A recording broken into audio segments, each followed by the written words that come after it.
This podcast contains potentially adult language, adult themes, definitely drinking, and possibly sexual context. Listener discretion is advised.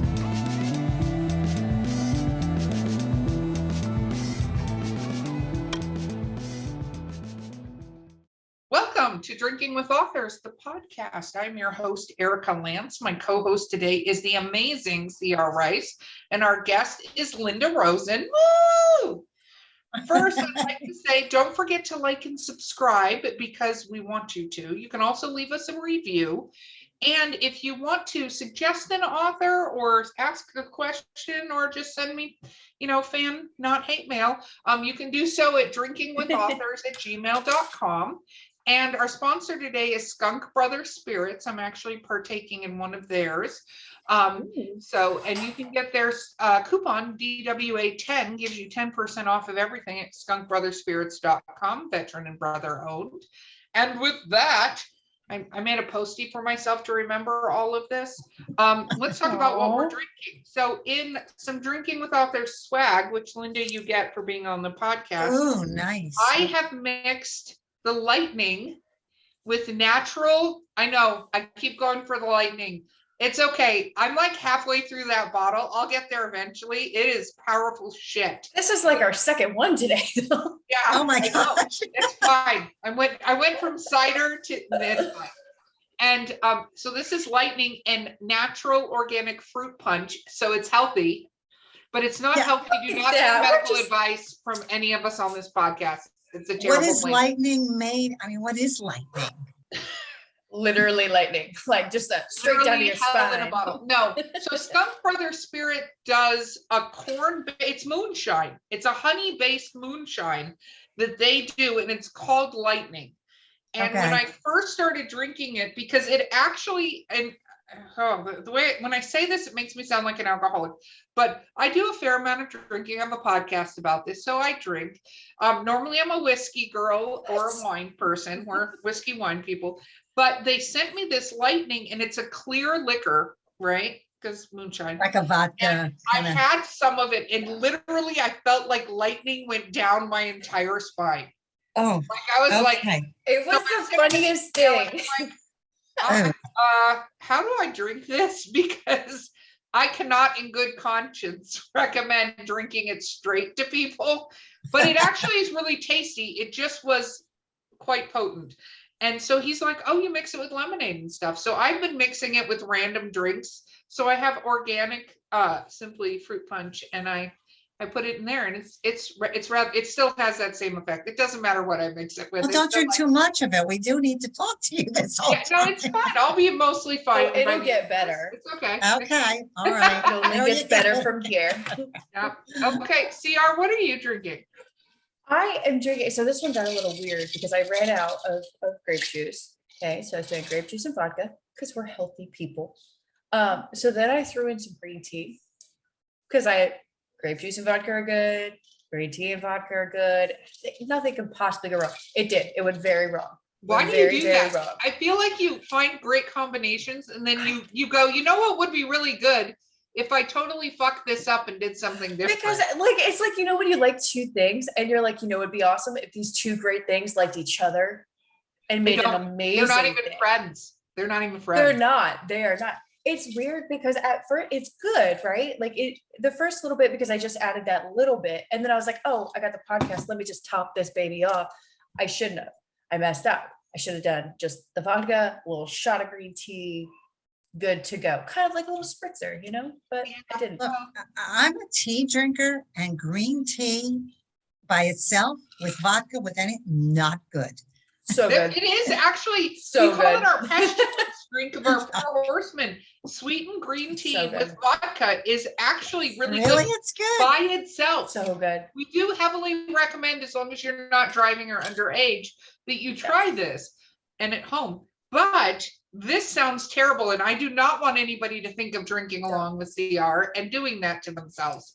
So just choose one or the other, or just do a little spritz of them with each other, just like, how like sometimes you just add a little orange juice to something, or that's what you should do. So once this is done, we'll just have to top it off with Yeah, tea.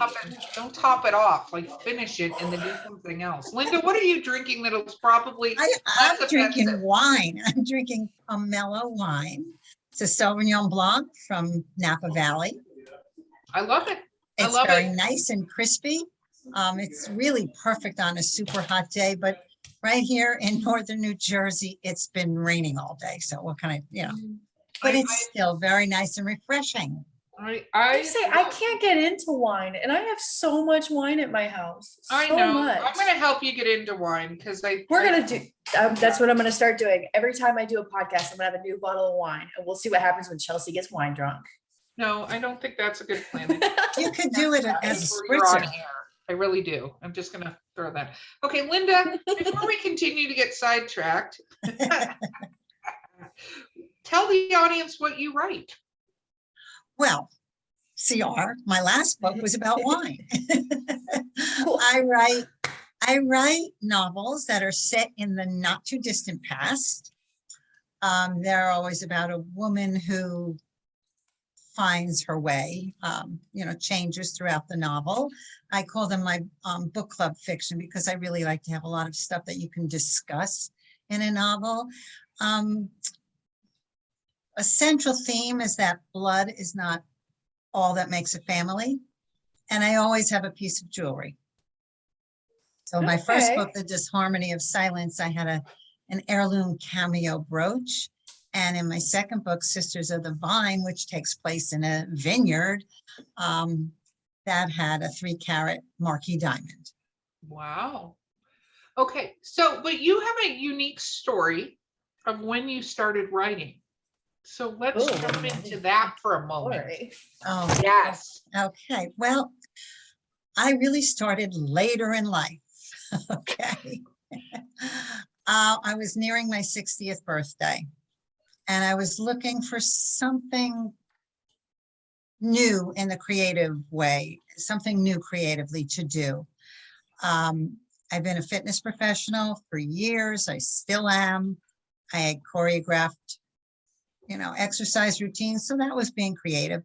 I did a lot of the same stuff that everybody else did, gardening, and I did cooking, whatever, needlepoint, crewel, all that kind of stuff. And I was playing with photography. I do enjoy photography. So I was looking for a photography class in a local adult school catalog. And I came across a writer's workshop and thought, wow, I'm going to try that. I never in my life thought I would write a novel, but I always dreamt that, like, how cool that would be, how wonderful that would be. I'm an avid reader. And I've been in book clubs, and I loved when we had the author come to talk about the book club. And that was a thing that I thought, oh, that must be so great. But honestly, never thought I would be doing it. But I took that class. I got hooked. My fingers haven't stopped flying across the keyboard. 2 books later, and I'm revising my 3rd, and here I am. I think that's exciting. That's awesome. I really do. And I will say that I had the opportunity to meet you participating Author Talk Network, which is a group of authors who've gotten together to help other authors, which is amazing, and do education and stuff around being an author and all the fun stuff that goes along with that nobody has any idea. What is something that really surprised you as book 1 entered the realm of existence and it was put out there? What surprised you that you were like, wow, I didn't expect this to happen?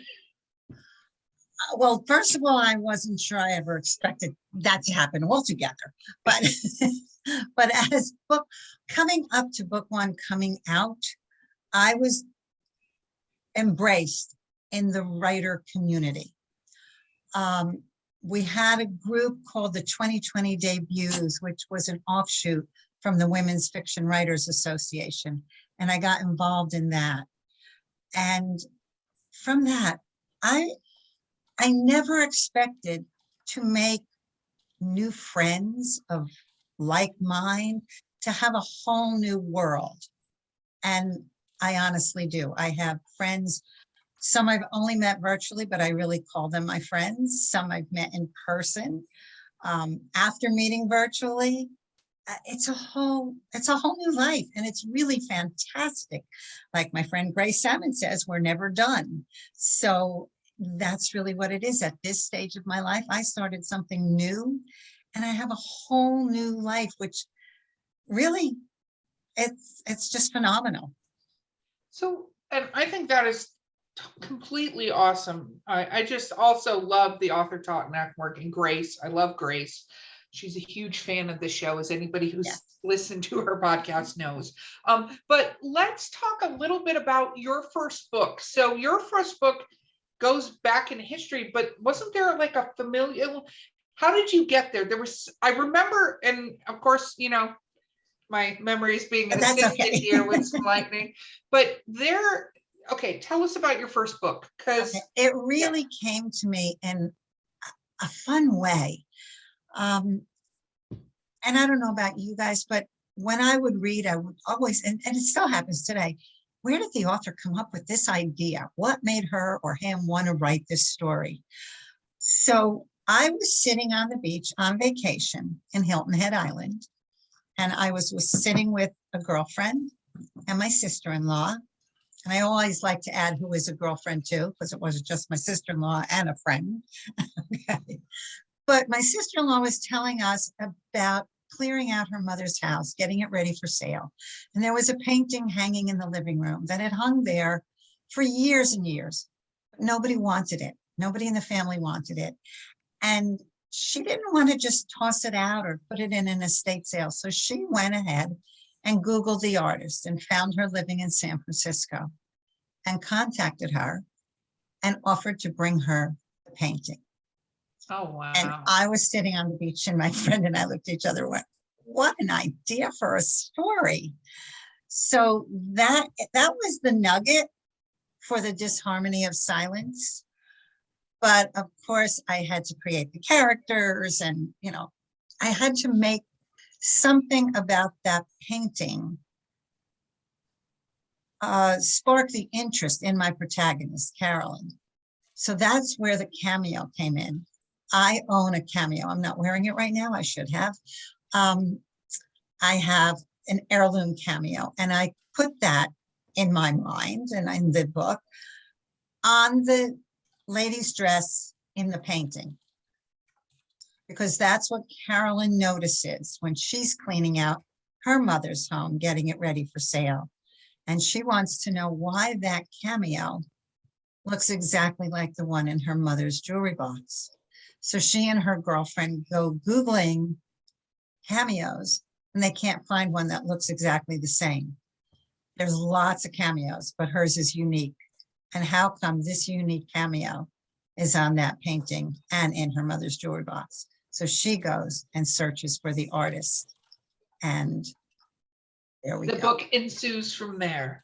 Yes. I love that. Now, That's exciting. And then, so what sparked book 2 then? So they're not a series, right? They're standalone. Oh, no, but they're similar. totally standalone, right? Okay, well, I was fascinated with secrets and family secrets, so that kept me with book 1. Is it because you have a family secret? No, I don't think so. But you might. And it's just a secret. But I know so many people. I'm going back to book 1, then I'll tell you about book 2.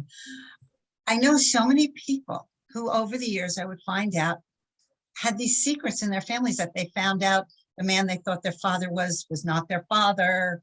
They found out they had a brother that they never knew about. You know, those major secrets in families. Yeah. So I wanted to explore that. So I gave Carolyn's family a secret. And when Carolyn, in the Disharmony of Silence, uncovers this secret that the cameo led her to, it's an 84-year-old secret. And she wants to divulge it. She wants to tell the person about it, because it could bring Carolyn everything she wants, or it could destroy other people's lives. So it all depends on how she handles the information. So that one was filled with secrets, and it's in a dual timeline, which I love to read. And it was important for this book because I had to get the backstory in there about the cameo. But when it came to the second book, Sisters of the Vine, I actually part of the time was writing them both at the same time. I had started with the Disharmony of Silence, and then I put it aside because I heard this story when I got together, reacquainted with a high school friend of mine after 40 years. And she told me her story and how she became a woman winemaker and the first woman winery owner in her region. I was so taken with her story of how she was left with 13 acres of grapes full to bursting, ready for harvest, and she had no idea how to get it done, and how she walked down her mile-long road to ask neighbors who had no knowledge of winemaking at all to come and help her. And then how these women came and they formed a friendship and they formed this winery. So that was the nugget for my book, because I love sistership stories. I love stories about sisters. I mean, not real blood sisters, but, you know, friends that make a sisterhood. And it's far from a romance. It's a divorce novel, but I had a lot of fun making the bad husband because mine is wonderful. So I had fun making the bad husband. So that's where that one came from. So I worked on Disharmony of Silence for a while, and then I got this idea. So I was working on that and researching all about winemaking and going to vineyards, and I really got into that. But then I went back to the other one, and finally I focused on one, which was the Disharmony of Silence. And that once I sat down and really focused on it, it took 3 years for that to be finished and published. And it came out in March 2020, 1 week before the world shut down from COVID. The next month, my publisher asked me if I had another book, and I said, I do, but it's not finished. And he's asked me to send it to him anyway. And I said, but it's not finished. And I sent it to him. And he said, we want to publish this. Have it to me by September. Now you have to understand, it took me like 10 years to really write. The first one. Oh yeah, no, we all know about first And novels. he wants it Mine now in was a couple 8. of months. Yeah, hashtag 8 years for my first one. So, but I said, okay. And I finished that book and I had it edited and I did it, and it came out a year later. That's exciting. So what is book 3 about, my friend? Well, I wish I could give you a good pitch, but I'm still working on that. But I like, okay, book 2, Sisters of the Vine, is set in the late 60s and early 70s. And I found that I really, really enjoyed writing about that period because that's my time. I mean, I was in college, I was newly married, you know, that kind of, not together, not college and newly married together. The married came a couple of years later. That's okay. It can happen either way. Well, it can Exciting happen either anyway. direction. But I liked writing about that time. It's the not too distant past, because I enjoy something in a little bit of a past, even if it's in a big past, but rather than writing about today. So I was thinking about what I wanted to write about. I wanted it historical, and I started looking for events that happened. I mean, I knew those events. I knew the Vietnam War. I knew so much about it. But I came across the women's strike for equality in August 1970, when women were fighting for equality in the workplace and to have free legal abortions. And that kind of got me going. And I knew I had to do something with a piece of jewelry. And I decided on an emerald because my personal story with an emerald was fun, which I can tell you about. Ooh, yes. But I love going down story. I'm going to have another sip. We're going down story, ladies. So I was in high school when I went out to Los Angeles with my mother, and she had always told me about a boyfriend she had for a long time. And he had given her an emerald ring, and she gave it back to him when they broke up.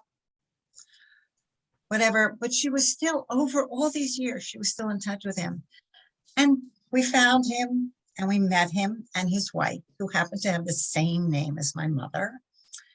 No, And that's his not weird. wife was wearing a ring that my mother really recognized. Oh, no. And she just complimented her on the ring, but said nothing more. So I loved that story, but I wasn't going to write that one, but that spurred me on to have a secret with an emerald. And it had to do with that period of time. So, and I've decided, okay, my characters, I have one character who's a sculptor and another who is a best-selling cozy mystery writer. And there's a lot of envy going on between the two of them because the sculptor would love to have the fame and the acceptance in the world for her work that the writer has. But the writer has her own envy of the sculptor, and it all deals with the emerald and what was in her past. And it all weaves in the whole idea of women's equality. We go into abortions. Well, you couldn't pick a more poignant time to I talk about didn't that know it was particular going to topic. happen. Nailed it. Yeah, nailed it. Well done. Now that you're predicting the future, do you have an idea for book 4 so we have some idea what's coming towards? Sadly, I don't. I really don't. I'm not on my revisions for book 3, which it's a lot of envy, a lot of secrets, that kind of thing. And a lot of their past. They each have this interesting past. And when it comes to Rosalie, the protagonist's granddaughter, how it all comes to fore. But I'm not going to say much more about it because it's still in revisions. No. It's still in revisions, and I'll let you know when it's out.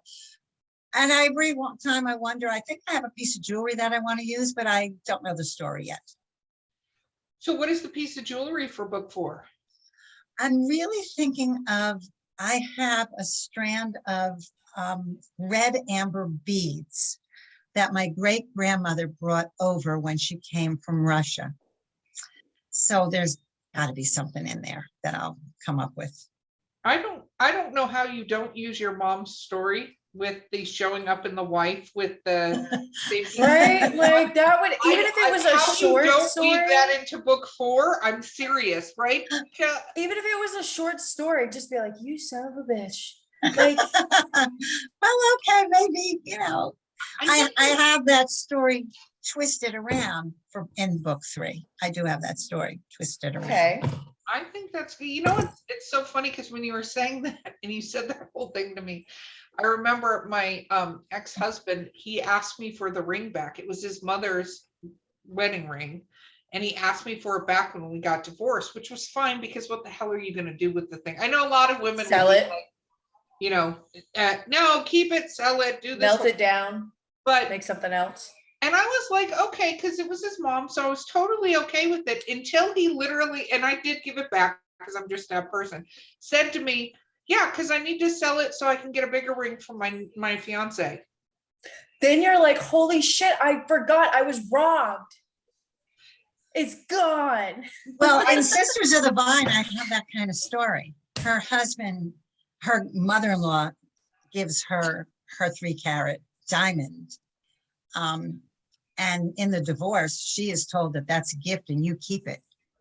And he really wants that ring back. And it comes up again at the end of the story and what happens with that ring. Isn't it just like when you break an engagement, whoever breaks it off, the opposite person gets the ring? Isn't that the rule? I thought it was that the woman keeps the ring because it was a gift. Yeah, but so like if a girl goes, and I know that just because I saw it on a couple little news things where like the guy like sued the girl for the ring back. If the girl breaks off the engagement, you have to give the ring back. Oh. If the guy breaks it off, the girl gets to keep it because like you said, it's a gift. But does that apply to marriages? Like if the guy goes to you and is like, look, I want a divorce, you get to keep it, or is there a timeline? You know what I mean? Like what's the Every rule? person is individual on it. What I did, just so that everybody's really crystal clear, is I took it to the ex-mother-in-law and went, here you go, Chris Okay. asked for this Gave it back. back to her. Yeah. Yeah, because if she wants to give it to him to whatever, I was just like, this is rude as fuck. But anyway, on that topic, oh my goodness, we need to take a quick break as we're talking about ex-husbands and people who should. And we'll be right back with Drinking with Authors. Sample locally sourced, quality distilled spirits in the beautiful Columbia River Gorge. At Skunk Brothers Distillery, we're family owned, brewing small batch grain to bottle spirits, just like our grandfather did back in the Prohibition era. From handcrafted bourbons and moonshine to flavored blends and cordials infused with local fruit. Join us for a tasting tour and buy Skunk Brothers spirits straight from the source. It's all in the family at Skunk Brothers Spirits, located in Stevenson, Washington.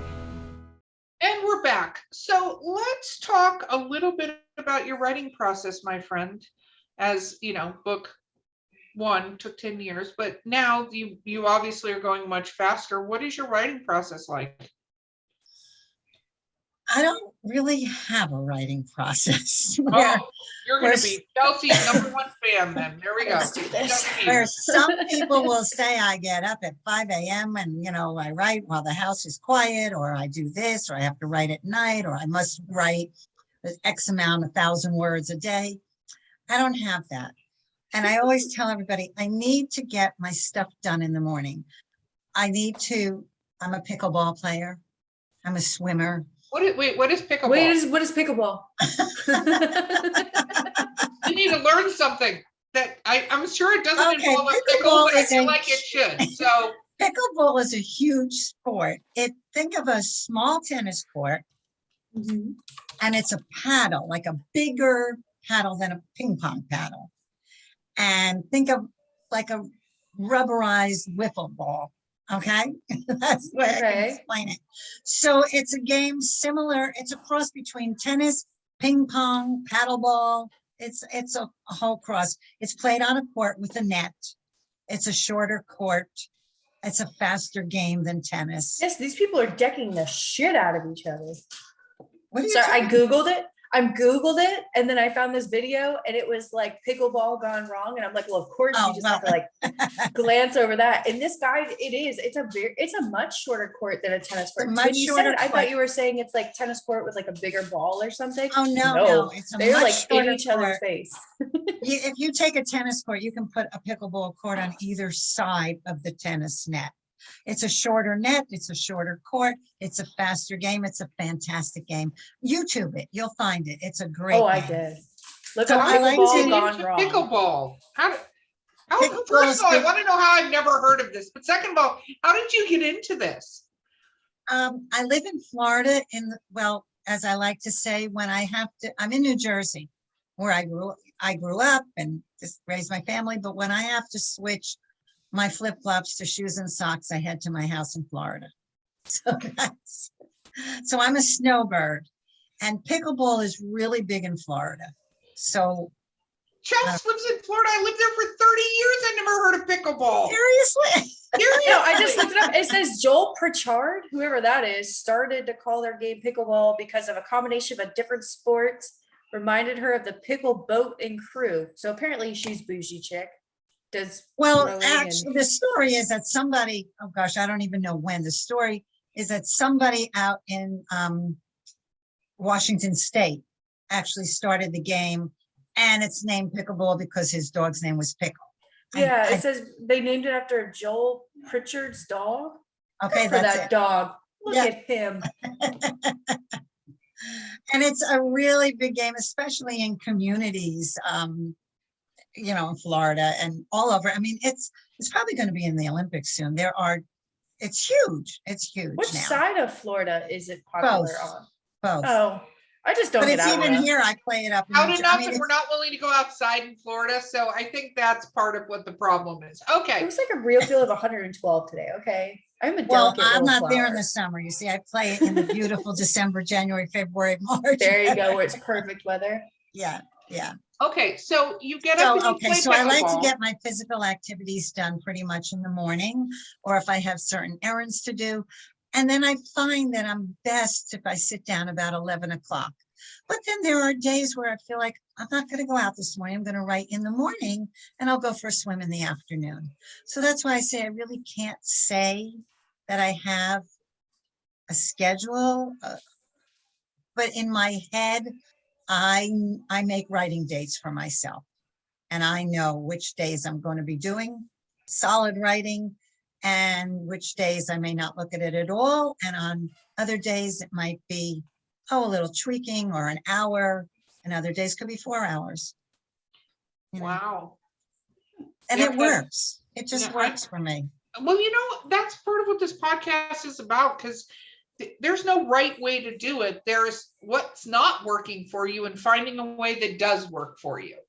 Like there's not a Absolutely. right or wrong. The only wrong part is if you're not actually writing, then you're not doing something that you need to be doing. Yeah.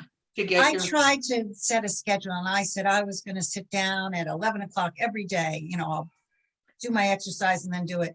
And it didn't work. I needed to go to the supermarket or something. And if that's hanging on my head, there's no way I can sit down to write.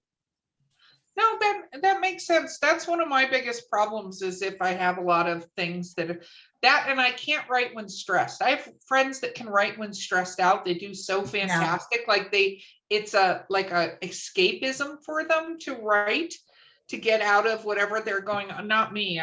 Even though I write horror, it's not a good situation when I'm writing. Yeah. I think it depends on the stress, because like if you're angry stressed, you know what I mean? Like you're stressed out about a certain situation. Like, yeah, I go through and I just massacre people. Like I have a whole section of little storylines where it's just people terribly dying. But then like you said, like if it's because you have so much to do, you have that stress, then I can't do it. Yeah. No, But if I have so much to do and everything's on my head about I have 1,000 things to do, I will triage it. Like, as if I'm an emergency room nurse, I will triage it and say, okay, I'm going to write this morning and then I'm going to get that done. If otherwise it's just hanging on my head. No, that makes sense. It makes And sense. sometimes when you have something, or when I have something that I really need to work on, I'll put a note down for myself, like fix this in chapter 11, but it just gnaws at me. I got to go and do it then. No, I have a lot of voice memos. I'm the queen of voice memos. Oh, yeah, When I think yeah. of dialogue. Yeah. I'm just saying, I Googled some stuff the other day for the book I'm working on that involved what shifts do police officers work in certain city and things like that. And I went, oh my God, this could end so badly for me. You'll have to have a browser set up like Corey did for me, because some of the stuff it'll flag him and like he'll just change whatever, because as an author, like you look up some really dicey things, some very inappropriately dicey, but it's not in like a hey, I'm gonna go crazy kind of way. It's legitimately like when they rage, you just have to hold up your book and be like, I swear to God, it's in here, page 12. Like, yeah, no, it's so true. So true. I went down a rabbit hole yesterday, so really deep. All I wanted, my editor looked at my work and she said, you're using champagne flutes and your book is now in 1970. And I don't think flutes were used in 1970. So I went and I looked, and she was right. Champagne flutes existed, but they didn't become the popular mode of drinking champagne till the 80s. And I went down this rabbit hole and found out why they were called coupes, and why they looked in the shape of a woman's breast, and the women who gave their breasts to be used to make these coupes. And I mean, it was fascinating, which, as you know, as a writer, you're going to write one word maybe in your book. You're not going to put all that info in there. But no. Wow. I like the information, the sketchy stuff you look up that you end up not using, because you're like, you know what? This isn't even gonna work. Oh, but it's so good too. And now you're on a list somewhere and it doesn't even matter because it didn't even go into the That's book. right. Yeah. Wow. Yeah. So do you Wow. start at chapter 1 and write through your books? Yes, I do. And I don't plot. I have an idea in my mind, but honestly, with the Disharmony of Silence, I didn't know how I was going to end that book until I was coming towards the end. Oh. Yeah, I wasn't sure what I wanted to do. And I never understood before I was writing I never really believed when a writer would say, my characters told me. I thought, get out of here. Your characters aren't telling you anything. But they do. They do. You know, And for a lot of authors, that is the case. It's really interesting because I think it's interesting you don't know the ending. See, I know the ending for every single book, story, anything I write. The middle is very hazy sometimes, but how it starts and where it ends, I've got that nailed down, like where I want it to go. But for me, like I know people who have very character driven, like their characters tell them and they think they're going this direction and they'll be like, nope, Yeah. we're going this direction. Yeah. And, you know, again, it's a writing style. And do you listen to them? Some people I know tell me they don't listen to their characters that want to go one way. And they're like, nope, you're going this direction. Stay on board. After a while, it doesn't work. You have to do what the character wants you to do. It just doesn't work the other way. Well, what do you do when you experience any kind of writing, like you're not able to sit down and actually do it? Have you found any things that work to get you going again? I honestly have to say I haven't experienced that kind of thing. It's when I'm not writing, I'm doing it purposely. I've got other stuff I want to do. And then I'll go back to my writing. And it's really making the writing date for myself, saying on Tuesday, I am writing. I don't care who asks me to join them for lunch or if you want to go to a garden or what, I'm writing on Tuesday. You know, that kind of thing. You do have to definitely set a schedule for yourself of some kind, whatever works for you, whether it's staying up Right. all night, which some people do really well. I can't write after 4 o'clock. Otherwise really? it keeps me, I mean, it just keeps me 402, up all night. shit, they stopped talking I to me. just can't do it. It makes me up all night thinking about it. Even if I stopped at 7, I would be thinking about it all night. Wow. So And it's- what about the days that you set for yourself? Like, let's say you're going to write on Tuesday and you sit down and it's just not clicking. Do you still force yourself to sit for like a 4-hour time span? Oh, no, I wouldn't do Oh, that. okay. But it's funny. I mean, I understand people say it's not clicking. If I don't know what I want to do, I'll have some idea in my mind and I'll start with dialogue. And I'll just put the dialogue down and then it just starts carrying me into the scene. So then I can go back and make the scene out of it. Dialogue helps me. And some of my greatest dialogue comes to me when I'm swimming. So I can't even use the voice memo at that time. Just bring somebody with you and yell at them. And I then know, she I mean, says, there was blah. one time I actually jumped out of the pool, grabbed my phone, did it, and then went back in. Oh my goodness. Oh my There Or you goodness. I go. pulled You the should keep car a over. recording device on each side of the pool. I don't know if you do Right, laps, right. but then you just swim to one side, you hit Yeah, the sure, record that would be button great. and It's not my private pool. I can't do that. oh, see, I was thinking like Florida, like It's not my private pool. So let's talk a little bit about when your book came out and you had feedback in the form of reviews from people. How was that for you? It was really exciting, actually. I loved it. And I love when a reader gets in touch with me personally, or the review tells me that it touched her, it reminded her of her grandmother or her mother, or, you know, something like that. I love that. I've been very fortunate, not going to say I haven't had bad reviews, but I've been very, very fortunate about them. And the bad reviews made me laugh, actually. I mean, I have a character in my first novel who has diabetes, and part of the whole thing is he's obese, and Carolyn is a fitness professional who is going to work with him. And somebody didn't want to read it because she didn't think I was fair about obesity, but it was the truth about diabetes. I did a great deal of research on diabetes. My own son has diabetes, so I was able to, you know, use personal stuff. And the second book deals with a divorce, and he was quite abusive emotionally, not physically. And a bad reviews there said, I shut the book as soon as the abuse started. I will never read another thing by Linda Rosen. Do you have disclaimers on your books? No. So like, because I know that's a huge thing. People freak out. Like Trigger because warnings are now. a yeah, like thing. trigger warnings where it's Oh, just you like, know, like hey, in the like, movies, my gosh, I mean, some of that's crazy. Well, I think yeah, some of it because is some people crazy. can't. Yeah, Yeah, they just mentally, but again, that book wasn't for them, so that's not a bad That's review. okay. That's- No, it wasn't for them. That's it. That's what I mean. Right. I've been very fortunate. The bad reviews have been from readers who the book wasn't for them. It wasn't like about the book or the writing. Yeah. right. Those No, are always the worst Yeah. because there's no reason they didn't like it. There's no, it's just like, It was it was personal. good book. It was great writing, but It was it's not my personal. genre. It hit them It's too like- hard. I mean, that Sisters of the Vine has smoking in it. My next book has smoking in it because it's perfect for the time. Right. And interestingly, nobody has said a word about that they didn't like smoking. You know, they Well, couldn't read it smoking, because of so- smoking. Well, Like, that's it's just, interesting.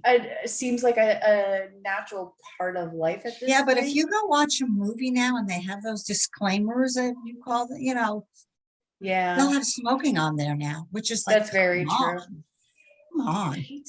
Well, no, I mean, I think that's just a bit extreme, but it's Covering their interesting asses. because I could, I think, and we as a publishing company, my publishing company, we do put trigger warnings when it comes to like rape or something like very extreme, like I can see something that. to Yeah. go, hey, if you're reading this happens, right? Because that, I think one needs to be kind of prepared for that if it's not necessarily, I hate to say it this way, a key plot thing that would be in the blurb, but it's gonna come up like, it's kind of like that website that they have for when dogs die in books. I'm sure there are other things, but there's literally a website dedicated to books, and it has a list of books where dogs die and ones where dogs don't die.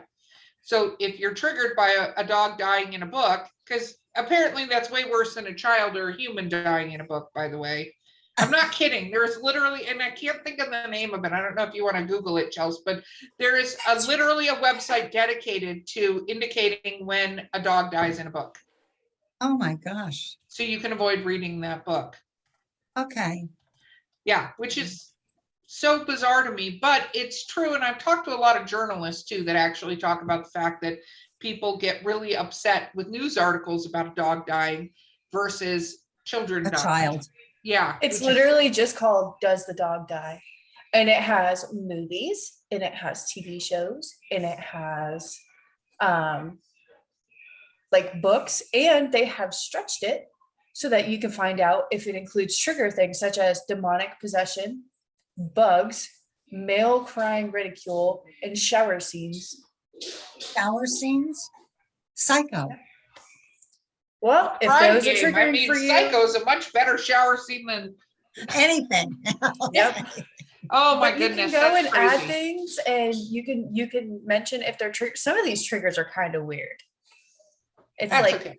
I don't think they're triggers. I think they're that's fine. Just check out the website and just look at their trigger list. That's all I'm gonna say. Okay. We'll let One of that my go. favorite books, I think the dog died in it. It was The Art of Racing in the Rain. I love that book. You know what my favorite movies / books when I was a kid was called Where the Red Fern Grows. Uh-huh. Mm. 2 dogs die in that. You Just know, so I you used to Cry. It's I used okay. to You can fall as- cry. I used to fall asleep in Old Yeller, right? So when I was a kid, I never read the book. When I was super young, but our babysitter used to enjoy watching Old Yeller. So for years, I would watch it, and I always fell asleep before the end of the movie. So I thought it was like a happy movie. So then we had to read the book, and I think I was like 8 or 9, and I came out and I was devastated. I thought my childhood was a lie. Like it destroyed my world for like a whole month. I can understand that. I can understand Yeah. that. Okay, we are so sidetracked on the dogs dying in books. Oh my goodness. Let's talk about, you are part of the Author Talk Network. So I you am. have an epic tribe. Let's talk a little bit about that. We are 19 authors, the brainchild of Grace Salmon, who came together to, as you said earlier, it's to help other authors, but it's really that we have panels that we've come together on, that we would offer. If a podcast wanted to have us, if a conference wanted to have us, any kind of group wants to, writing group even, anything. So, and some of the authors are bestsellers, I believe New York Times bestsellers. We have USA Today bestsellers. Some of them are just wonderful writers, all different genres and different experiences. But we've come together. In fact, I'm submitting, hopefully, that we will get a certain conference to do a panel at this writers' conference on combining the writing world and the reading world and ways of bringing them together, and how we found our ways of finding our readers. And one is like doing podcasts. The other is all the Facebook groups, like one I'm active in Bookish Road Trip. The other is organizations, the Women's National Book Association, mystery writers, women fiction writers, all different ways of networking where you find your readers. So that's just one of the kind of panels. Another one has to do with going down the rabbit hole. Another panel had to do with mysteries, all different kinds, marketing. And it's great because, as I said earlier, it's like I've made all these new friends. I'm meeting people I never would have met before.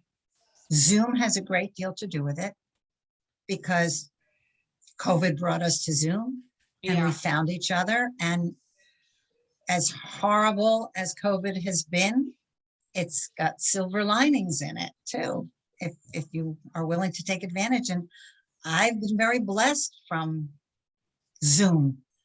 No, I think it's true. And it also, I think, opened up the world a bit. Like that people don't realize it opened up the world, and it broke down a lot of barriers of things that could never be done the way they were. And yes, of course they could be done the way, that's, look, we proved it. I think that's awesome. Okay.